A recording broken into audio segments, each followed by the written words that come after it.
नागपुर 2018 में ऑक्शन के माध्यम से हुई जमीन के घोटाले के मामले में उच्च न्यायालय के आदेशों की कथित अवमानना को लेकर श्री किशोर त्र्यंबक राव देशमुख ने प्रेस कॉन्फ्रेंस की। इस प्रेस कॉन्फ्रेंस में उन्होंने मामले से जुड़े सभी दस्तावेज और महत्वपूर्ण सबूत मीडिया के सामने पेश किए। देशमुख ने स्पष्ट किया कि इस घोटाले से जुड़ी जानकारी सार्वजनिक होनी चाहिए और उन्होंने न्यायालय के आदेशों के पालन की स्थिति पर भी सवाल उठाए। राहणार साईनगर आर्वी, जिल्हा वर्धा, माझी नारी येथे जमीन आहे।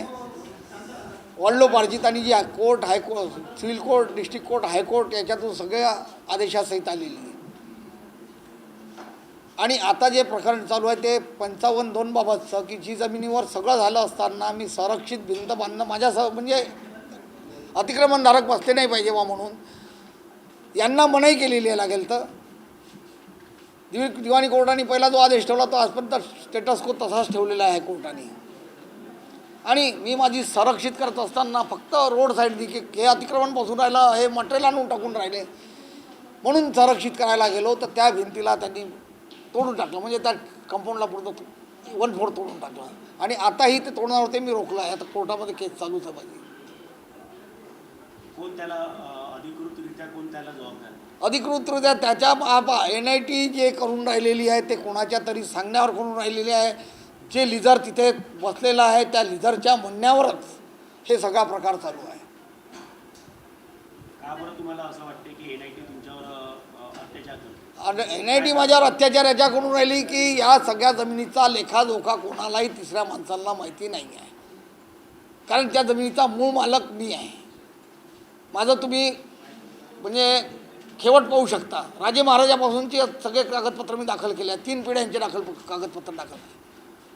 किशोर रायचं आणि ट्रॅव्हल्स कंपनीचं काय त्याच्यात इन्व्हॉल्वमेंट? मी किशोर रायचं इन्व्हॉल्वमेंट म्हणू शकत नाही, कारण त्यांना RL दिलं हे NITने चुकीचं दिल्या जागेचं दिलेलं आहे, जे मालकी हक्काची जागा आहे।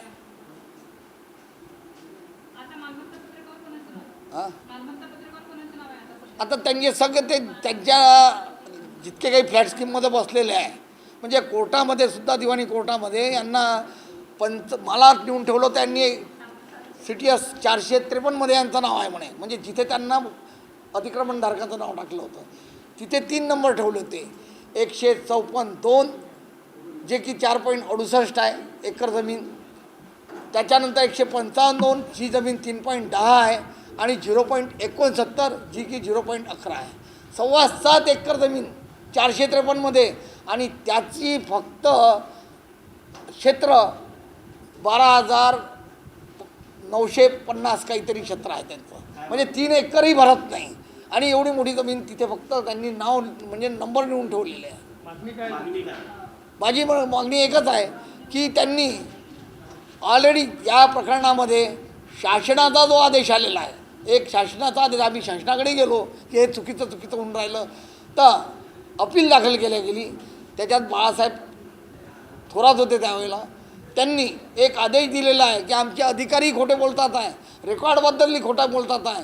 तर आम्हाला स्पष्ट दिसते आहे की जमीन 454 मध्येच आहे आणि जिल्हा न्यायालयाचे, दिवाणी न्यायालयाचे सुद्धा आदेश झाले आणि हायकोर्टाचा सुद्धा आदेश आहे। त्याच्यामुळे या जमिनीची मोजणी करण्यात यावी आणि दूधचं दूध पाणीचं पाणी करण्यात यावं। कारण न्यूज के लिए सचिन झोड़ापे की रिपोर्ट।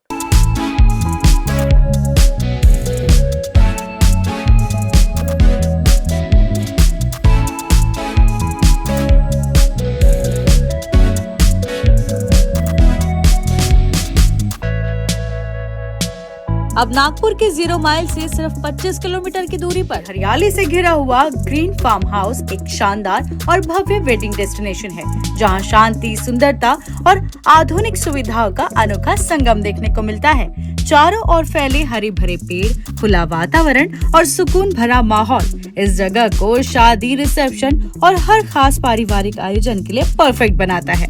28 आरामदायक और लग्जरियस कमरे, आकर्षक स्विमिंग पूल और विशाल ओपन लॉन के साथ ग्रीन फार्म हाउस आपके खास पलों को शाही अंदाज में यादगार बनाने का वादा करता है। इनका पता है Umred road, Champa, Nagpur. For more details contact them on 9158111786 and 9552634 530।